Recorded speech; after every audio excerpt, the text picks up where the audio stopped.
Pessoal, eu estou orientando isso aqui porque eu sei que dá certo.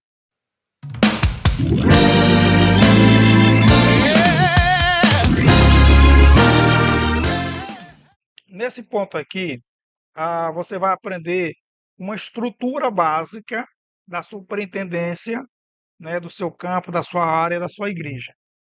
Eu não sei como é que funciona na igreja de vocês, mas geralmente, na igreja nem sempre funciona assim, mas geralmente vai se ter três superintendentes. Tem o primeiro, o segundo e o terceiro.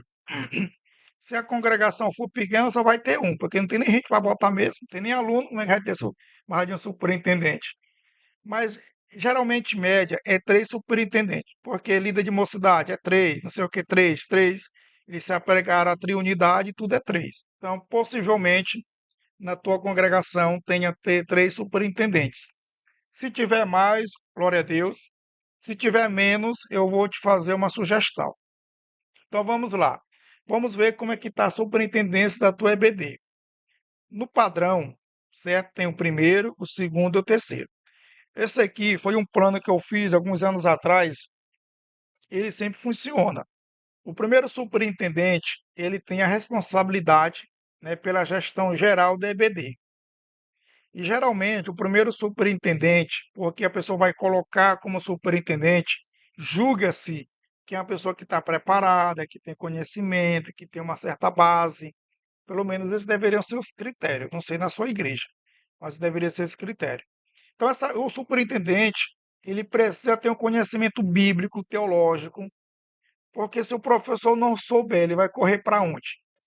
Ele tem que ir ao superintendente. Então, ele precisa ter uma base ali, uma base sólida. Então, geralmente, né, eu uso essa pessoa, ou eu indico, eu sugiro que essa pessoa, o superintendente, além dele ser o responsável geral pela EBD, pela gestão da EBD, ele também pode ser o consultor teológico. Ou será que vocês nunca tiveram problema na lição de vocês com algumas coisas que fogem do padrão?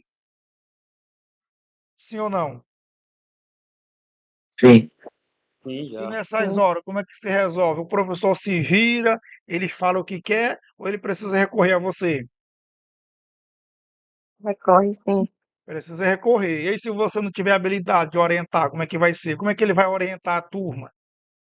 Então, é importante que o superintendente, o primeiro superintendente, ele exerça um papel de consultor teológico.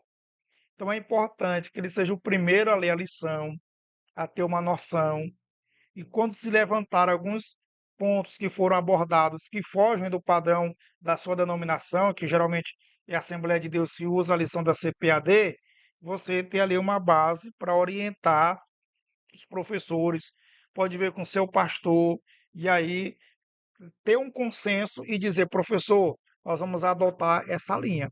Se isso for feito, evita aquele debate, evita a divisão de entendimento de alguns assuntos que geram polêmica, e assim a igreja, né, a congregação, teria o mesmo consenso em relação a determinados assuntos.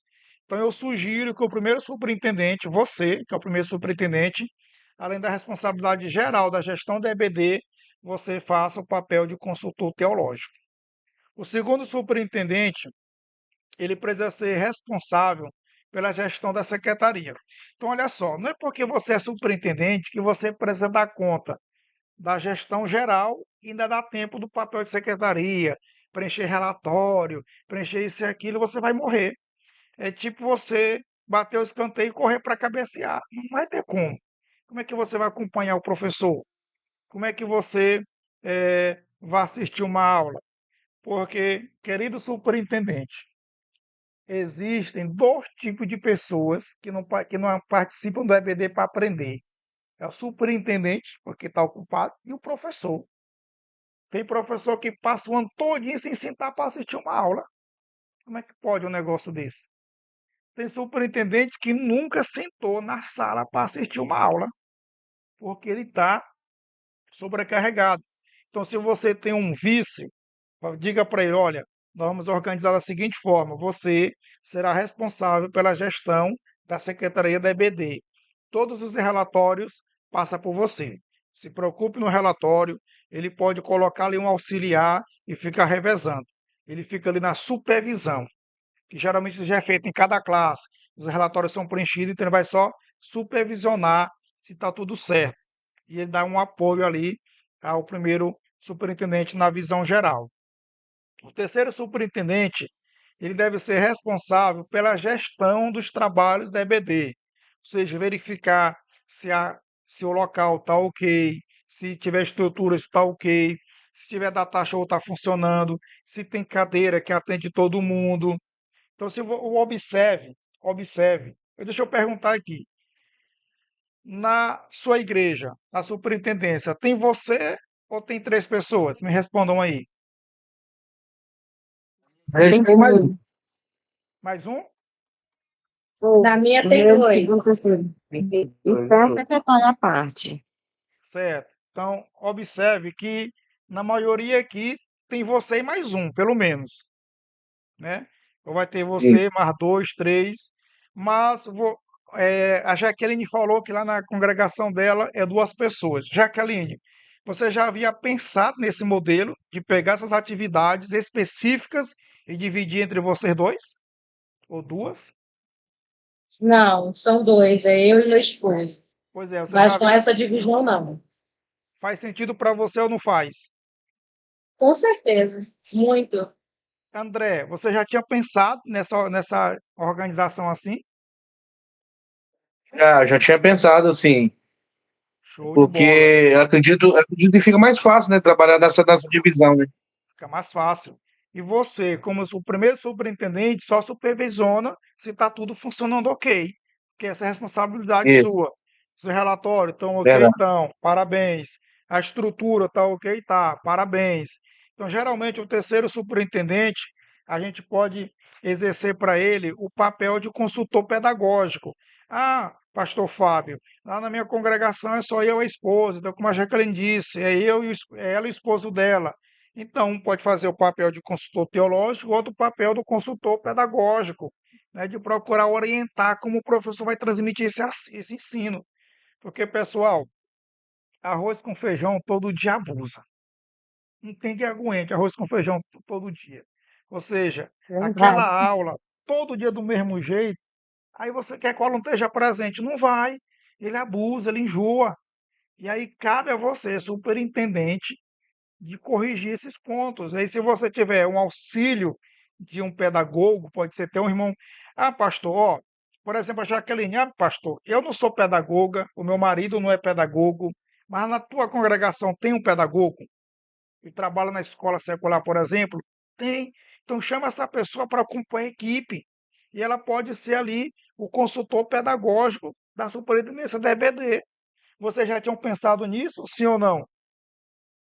Não, eu não. Eu não, também não. E a gente É trabalha com interessante, é. É interessante, Também é né? bem interessante. Joselito e André, faz sentido ou não faz sentido? faz Muito sentido, sentido. sim. Show de E a bola. gente Aí, trabalha com lá já com uma pessoa que faz essa função de perfeito, supervisionar a parte pedagógica do pessoal. perfeito. Aí, pastor, eu não tenho habilidade teológica, eu não sou mestrado em teologia, eu não tenho bacharel em teologia, mas lá na tua congregação tem? Tem. Então chama ele para compor a equipe e diga, olha, você vai ser o nosso consultor teológico. Resolvido o problema, sim ou não? Sim, Então, dá para executar isso aqui. Até coloquei aqui na observação. Caso você não tenha 2 e 3 vice, fale com a liderança da igreja e escolha 2 pessoas para auxiliar. Você pode fazer isso. Você pode chamar um para te ajudar na área pedagógica, outro para ajudar na área teológica, certo? Você pode pedir que esses irmãos, de acordo com a disponibilidade deles, assuma essas pastas aqui e assim o trabalho vai andar. Porque o problema do superintendente é querer carregar tudo sozinho na costa. Sim ou não? verdade. É o problema. E aí você precisa aprender a dividir as responsabilidades e vai. Pessoal, eu estou orientando isso aqui porque eu sei que dá certo. Eu tenho prova que dá certo, certo? E no final do ano vocês vão até dizer, pastor, eu lhe agradeço porque mudou a minha situação na EBD, essa orientação. Então, esse é o próximo passo. Você precisa organizar a superintendência da sua EBD. Precisa dividir as tarefas. E aqui tem um modelo muito bom para ser seguido. Ficou claro para vocês?